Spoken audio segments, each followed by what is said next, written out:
Hello and welcome to the Explorer's Journal, the first, and thus the best, ArkWorld podcast. Join me south of the Draken's Fall and north of the Jernspeak. Join me from the farthest western point of Essandaluca to the eastern shores of Halvamain. The mages in the Mildark provide me the room and the magic at Mount Orion to project my voice all around the world of Archimundi Altius. On this episode, we're going really deep into the Halfling lore and strategies for playing the short and stout characters. I'm going to butcher a lot of pronunciations, and we have our first guest.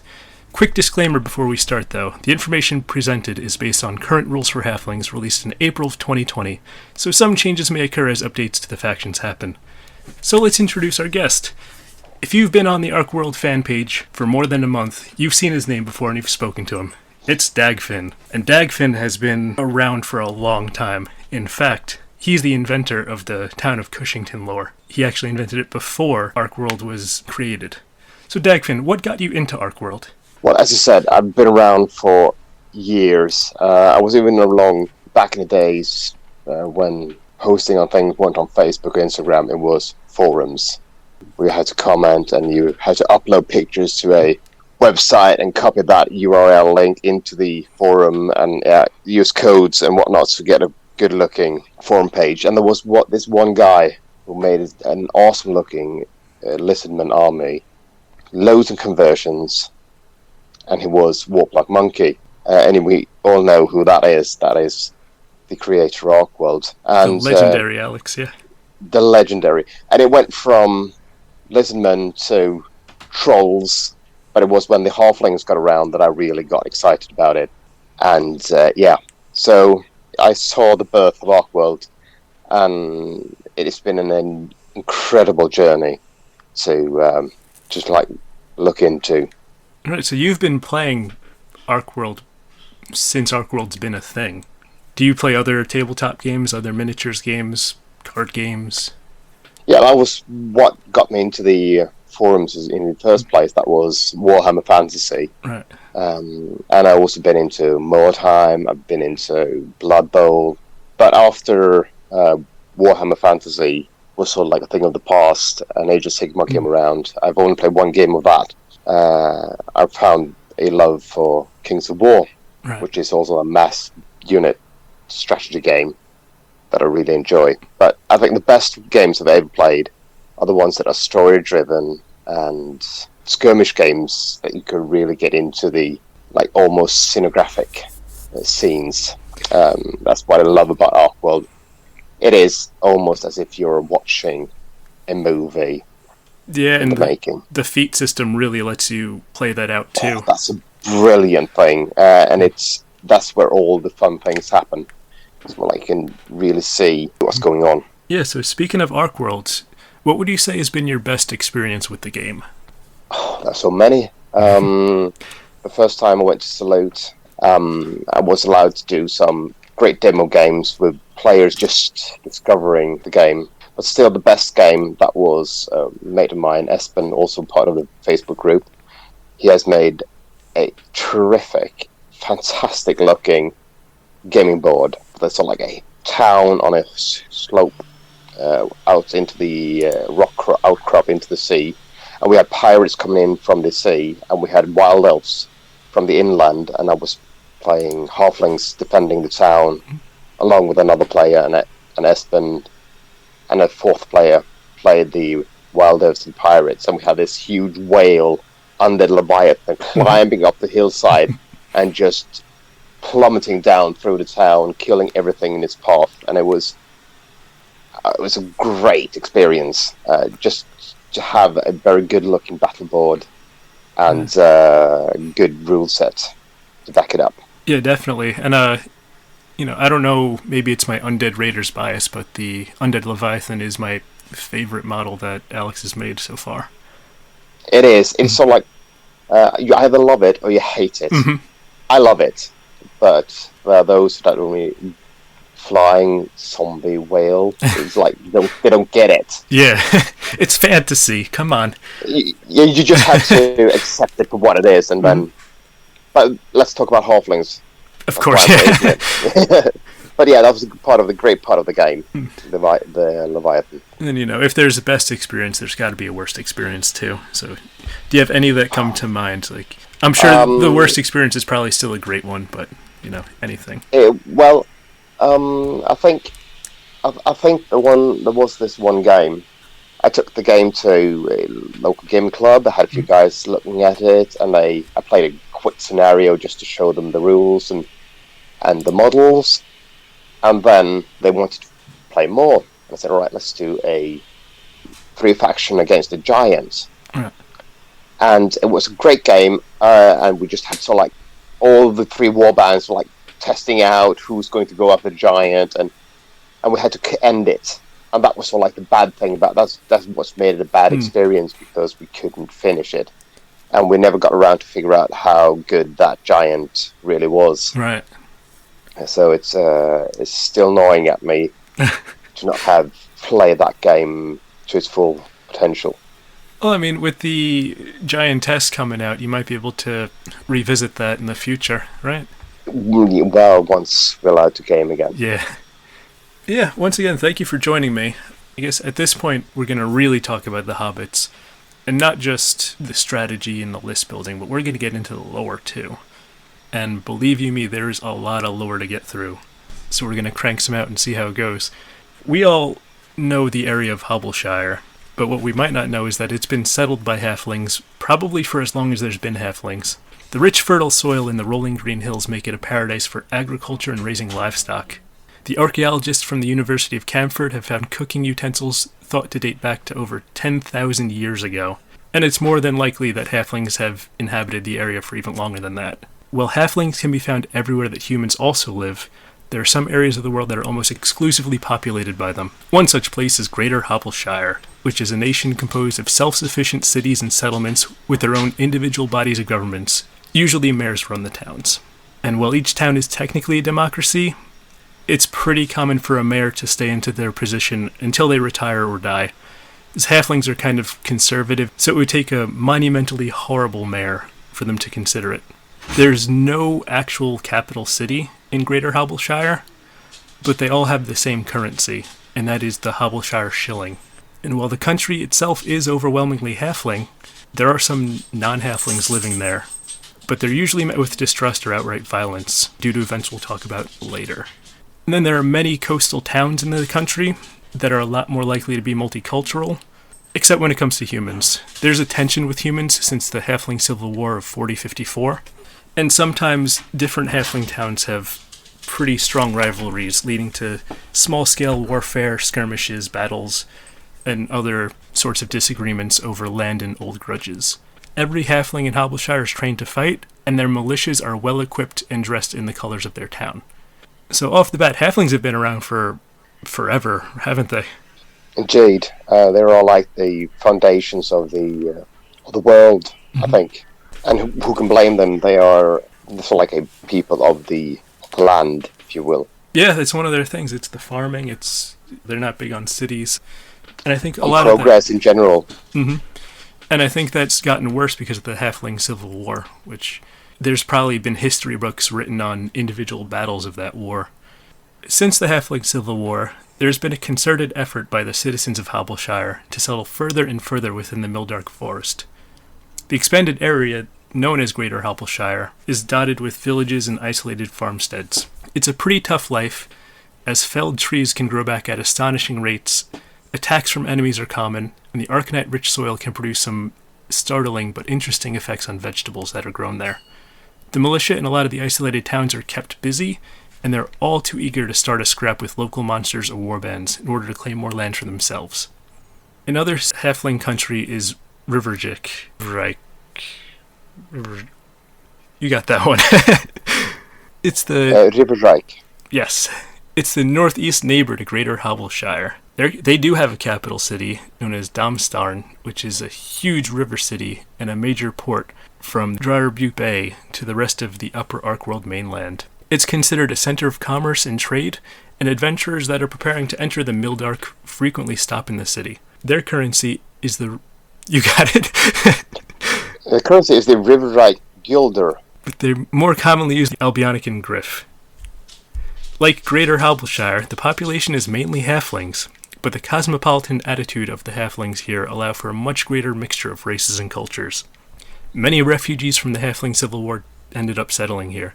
The city is known for creating some of the finest ships and the general sailing ability of their population, and their diet is predominantly fish, so anybody coming to Damstarm for their famously wild nightlife ends that night with expertly prepared fish and chips. Unlike Hubbleshire, the country is ruled by Grand Burgermeister Johann de Forel of Damstarn. And then, of course, there are other isolated populations of halflings in Norswald, who tend to live in and on top of the mountains. These halflings are famed for their excellent facial hair, their expertise in mining, and wearing chainmail way too often. Well, I spent a lot of time talking about halfling culture and lore, but how about you tell us a little more about Cushington, Dagfinn? So yeah, Cushington is sort of like the main town of a large area called Borgen, and it's a place where farms are spread over large areas, and it's sort of like a non-fertile soil, only a feet deep, and they not really suited for farming, unlike that along the river. So like a huge river going in from the sea, ending up in 3 linked freshwater lakes, and it's been a market there between the Lake Lung and Lake Roth, and that's sort of like been where people gathered. And it was not until the creation of the Cushion that the town really took place. The farms have been around for as long as anyone can remember, or even heard talk of. However, once the town took place, many of halflings looked for work from a different form of life than farming and gathered to Cushington. Thus, the town had quite many people from all over the area, and the Cushington halflings are usually friendly and helpful. They do all the best to help, and help is given before they even is asked for. So like, people do what they do best, and what somebody do well, others might not do as well, and they help each other out. It's not like in a utopia. They don't really have any currency, because all what comes around goes around. Right. But trade with the Empire and other parts is used with coin. And we're back to the Civil War again, because until then, the concept of classes didn't exist. You know, those that had loads of land had a responsibility to feed the others, and the ones running the cushion factories were responsible for the ones working there. But we can get more into that once we talk about the Civil War. Yeah, and I think that's a pretty good time to start talking about the Civil War. You know, we mentioned it 5 or 6 times by now, and we've teased the audience enough. So, the Halfling Civil War occurred roughly 5 years ago in the Arkworld timeline, and it's still fresh in the minds of many halflings. Talking about it, especially to outsiders, is a sore subject that could bring even the calmest folk to passion. For many, many years, Hubbleshire had a close relationship with the Albionican Empire. As Albionica's population increasingly left their boring rural lives for grueling urban ones, most of the country's food was imported from Hubbleshire. In return for low prices and excellent quality, the Empire provided protection from outside threats. However, during the events of the Troubles of the North, many halflings were outraged at the lack of aid from the Empire. Left to defend themselves, grumbles turned into accusations, which boiled over into violence. Halflings who were vocally in support of the Empire were often attacked by angry mobs, and many fled to the neighboring to escape the violence. Eventually, all-out conflict occurred, with skirmishes between towns or even within towns. Brother fought brother, and the whole of Hubbleshire was racked with battles. The Empire, concerned about the distribution of their food supplies, funded the warbands loyal to them with gold, weapons, and equipment. Their militias called themselves the Crimson Fellowship and wore the red uniform of the Empire to show their allegiance. Those who were against any ties at all with the Empire proudly wore their town's colors and banded together under the name of Hubbleshire. So yeah, that was basically what happens. The Albionicans backed out because they had a huge war going on in the north. All that stuff was going on up there, and they still needed the food. They still needed textile. They still needed cushions, because even in wartime, people need to have some comfort. And that also brought up a huge unrest in the Cushington Halfling town, because there was more raids coming in. There were more monsters driven from the Arkstones within the Mildog Forest, and they both had to deliver to the Empire, and they had to defend themselves. The support of the troops no longer was there.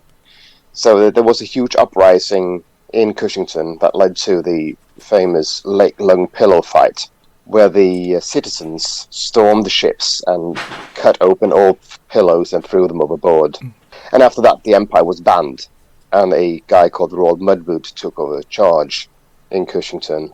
And he was sort of like the guy who managed to unite people against the common foe and built on unrest and like change is scary and progress should never be just for the sake of progress. So the Halfling still needed the merchants to trade, to secure weapons, and yeah. So that's when the unrest really happened in Cushington. The major player for the Halflings was the Sons of Hubbleshire, and they were the ones who wished to cut all ties and allegiances with the Empire and reinforce their traditional conservative way of life. They were extremely hostile towards outsiders, especially humans, and many towns loyal to the Empire were besieged and their citizens expelled from the country. The Crimson Fellowship wished to strengthen ties with the Empire and rebuild Hubbleshire as a modern state. They sought to move away from the dyed-in-the-wool traditions most halflings hold dear and bring them kicking and screaming into the 41st century. So after 6 months of fighting, with many lives lost on both sides, the Sons of Hubbleshire were victorious. The Crimson Fellowship, even with their modern weapons and imperial gold, were no match for the natural stubbornness of the vast majority of the halfling population. After the remaining forces were expelled from Hubbleshire to find refuge in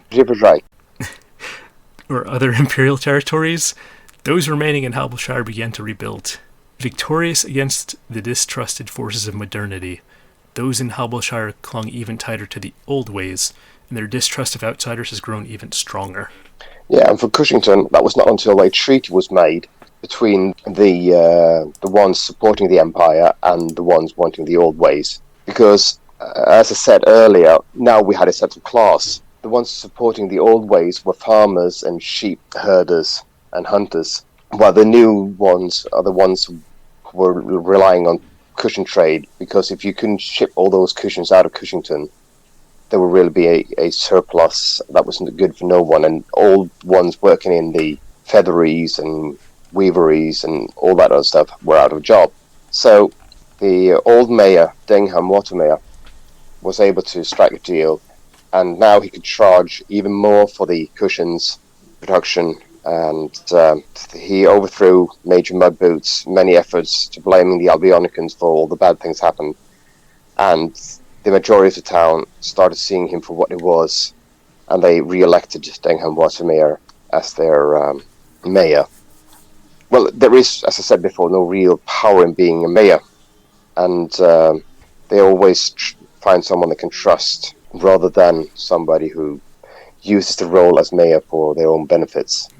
Yeah, and then now today, 5 years later, there's really not much infighting between halflings loyal to Albionica and halflings loyal to their kin. Most of the Crimson Fellowship sympathetics have been expelled, voluntarily left, or just keep quiet. It's been thought that there are some underground Crimson Fellowship groups, but it appears that these rumors are started by the governing bodies of individual Hubbleshire townships to demonize outsiders. Now, Hubbleshire and Greater Hubbleshire is a huge land with many important towns. One of them is Dryfield. It's the biggest township and it has the largest militia. They adorn themselves in blue and white, which is famous across Hubbleshire, and many younger halflings dream of visiting one day, if only they were ever the type to go more than 4 miles from their village. Up Your Crumpet is an isolated town within the Mildark Forest, and it's a common stop for adventurers that wish to make their way into the interior of the Mildark. Occasionally, these adventurers will perish in a beast folk or wild elf raid on the town. Further into the Mildark is Millwood. The halflings there are notorious for their monster hunting, and their major export is valuable wood from the Mildark trees.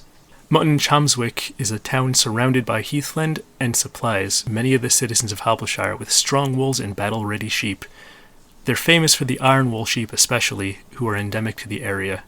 We should also mention the Stainhold, which is used to be on the northern border of the Hubbleshire, and they were sort of like known for hardy, stirred folk who find themselves under countless attacks from the frozen waters of the north. And also, there's been many boglins and monsters that had always been roaming around the countryside, especially around Cushington. Now, there's a town, Ballycumberlow, Pit Stands, Fordingly, Bingle, Grip Ender, Finching, Topple, Shamblegumpen, which is world renowned for being a village. You did that good. That's why I broke it down so many times to get it right. And it's world renowned for having the longest name. It's 75 letters, if you couldn't tell by listening. Now, a lot of attempts have been made to beat the record, but in order for a town to count, a halfling has to be able to say the entire name in a single breath. So there have been at least 3 occasions where a poor soul departed min-pronunciation of hopeful record breaker. Now, there's a town, Flotsam Jetsley, which is on the west coast of Hubbleshire. It has a pretty long history of friendliness towards outsiders. It's considered to be highly metropolitan, and the militia uniform imitates the uniforms of the Albionican Empire with their reds and whites. Halflings have created many incredible things and are used or desired all around Arkworld. Hubbleshire is famous for countless culinary marvels, and many towns and cities around the world invested with or begging for halfling eateries.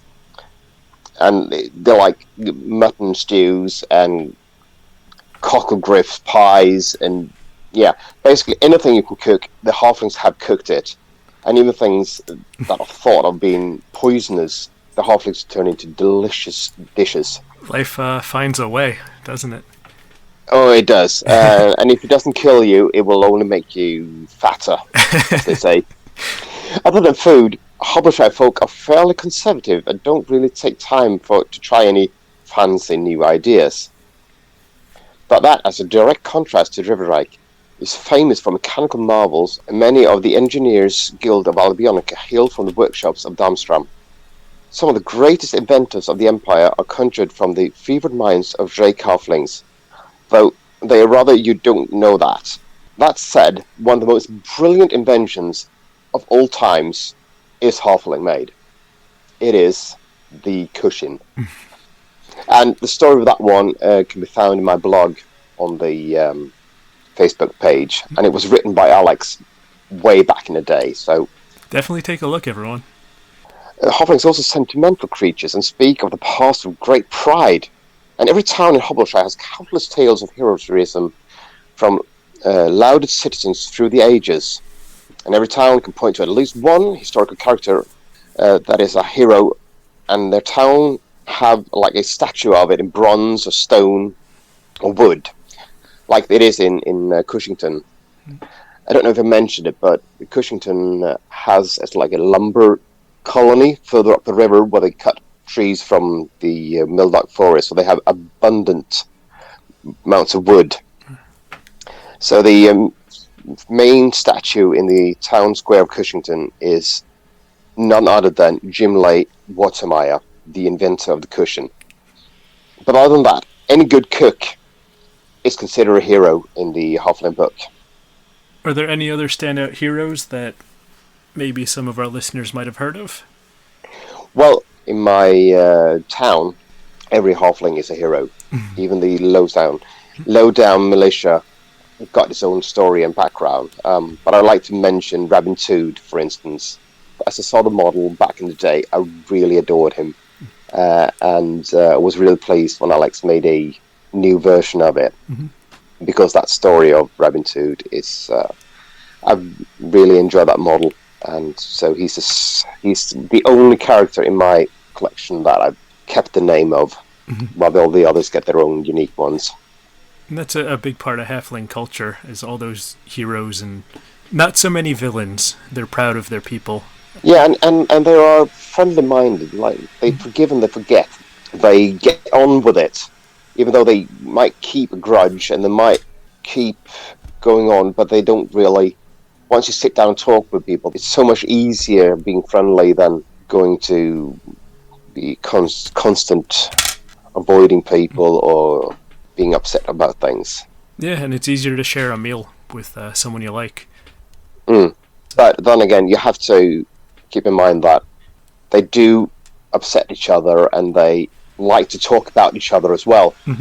So once the person comes into the room, the one they were talking about could be like turned around to be a friendly guy instead, until they once again spill out the wrong thing and a pipe breaks out. So yeah, it sound friendly, but it is a tough life, and they do upset each other. They are stubborn and proud, and yeah, not really that not educated, but they are not really that reflected, if you like. They live more in the present and not so much build on past knowledge. Yeah, especially the Hubbleshire halflings. They're pretty Indeed. pretty stereotypically stubborn. They're pretty traditional, and they're proud, but They don't travel much. It's like if you bother walking more than 4 miles, you're a well-travelled man. You know the world if you've been to the neighbouring city. Unlike the Riverwreck halflings, which are more metropolitan and got a more mechanical multicultural life. Mm-hmm. Yeah, and they pride themselves in looking forward. It's like the new world type of halflings. And but then again, they are seen like the bootlickers who suck up to the empire and not really work proper. Yeah, it's that typical city versus country rivalry, isn't it? Indeed, it is, and each to its own, and each of the halfling communities have their own pride and their own sort of like values, if you like. And then you have the halflings of the Norse world, which is to the ones known in the fantasy world. They're basically dwarfs. I didn't want to say it, so I'm happy you did. But yeah, but they are. Yeah. And if you're into the warp-like digital things, you can get them and use those models as Norse world halflings. Yeah, I mean, and they are check all the marks. More secretive. Yeah, they're secretive and reclusive, and stay to themselves and search for metal and ore within the mines. Yeah, and they live underground. Mm-hmm. Yeah. Yeah, so we talked a lot about all these other halfling cultures, but I'd also like to hear a little more about Cushington. So you want to shed some light on how they compare to the other halflings that we've been talking about? In Cushington, they are simple folk. Their motto is for comfort and laziness. However, they do work hard, and they do things properly. Because how can you enjoy a good day's rest if you haven't done a good day's work? So they really do pride themselves in doing things real. It's like if you're a carpenter and woodworker, you want that house to stand until it rots, and then you can blame whoever did the draining around the house for making it rot. Yeah, it's really a pride thing for them. They don't want to be the one blamed for that kind of mistake. No, they don't. Mm-mm. In general, with the exception of Norsefold halflings, all the houses are pretty similar to a house that a human would make. You know, there's no hobbit holes here. You know? No, I don't know where that come from, really. Everybody thinks the halflings live in holes, but they do live in houses. They are smaller, yes, because they are scaled to fit a halfling, and any visitor is bound to bump their heads in if they're not careful. Yeah. It was probably humans that started that kind of rumor. Most likely, because they feel they have to crawl into them. So yeah, and in Dryfield and further south, there are wooden beams with stones and plaster.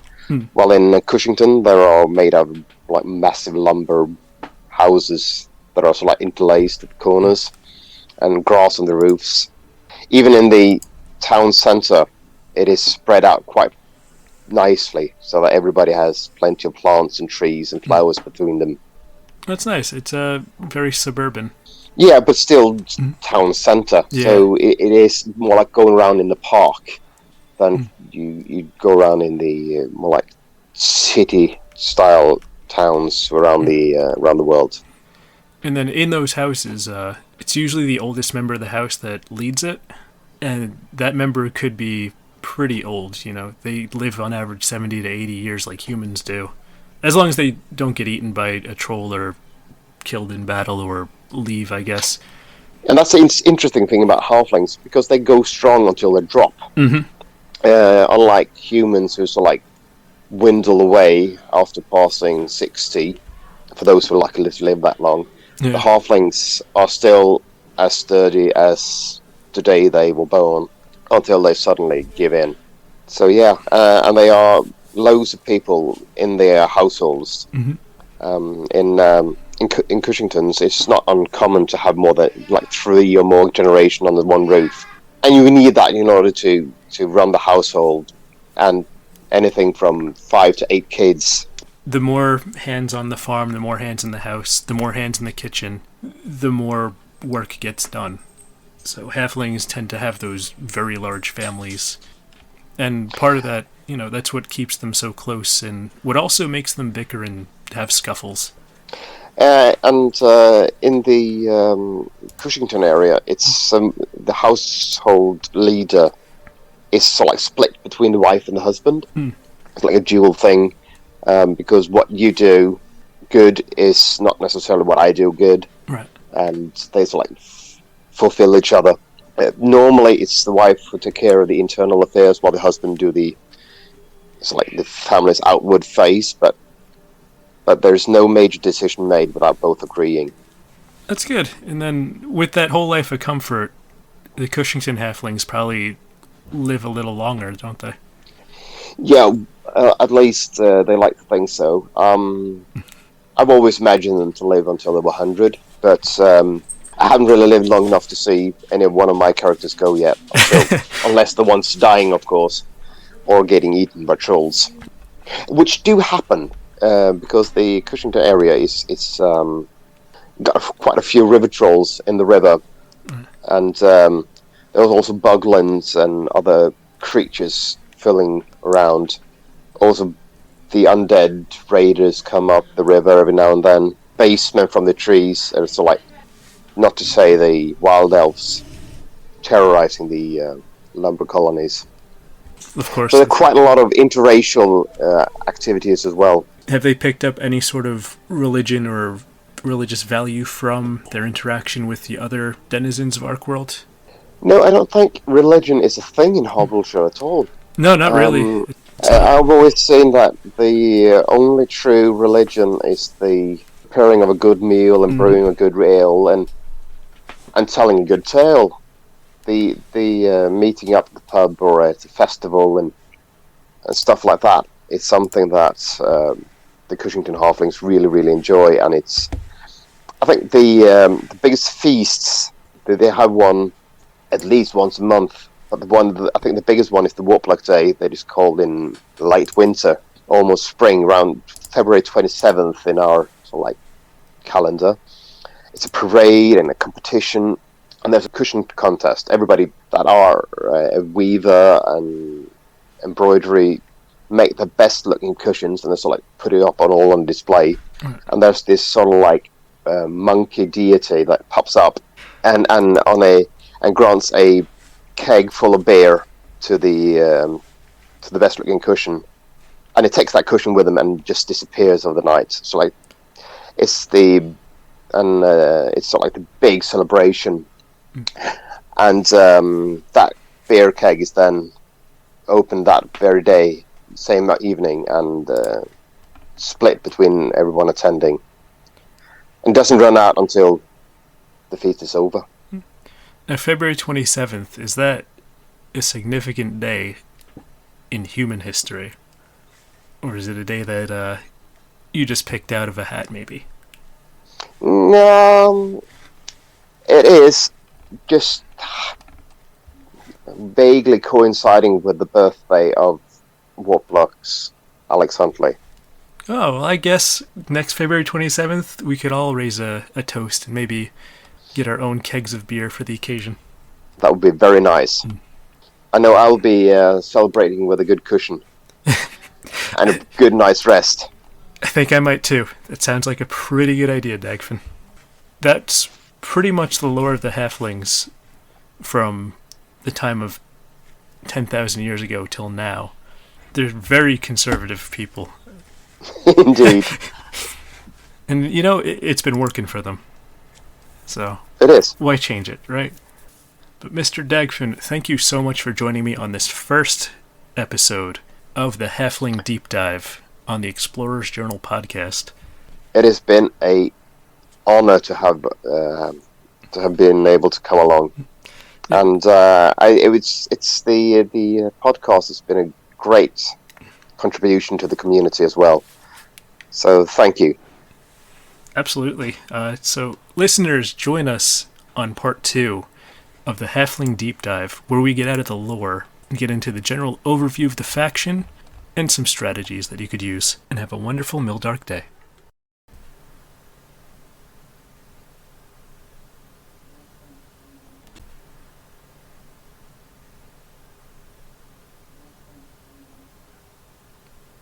Hey, so this is Nick, coming back at you from the future. That's right. I've just finished editing this, and I have one thing to say. Riverreich. That's right. I will never forget it, and for everyone that listened all the way to this little Easter egg, I appreciate you.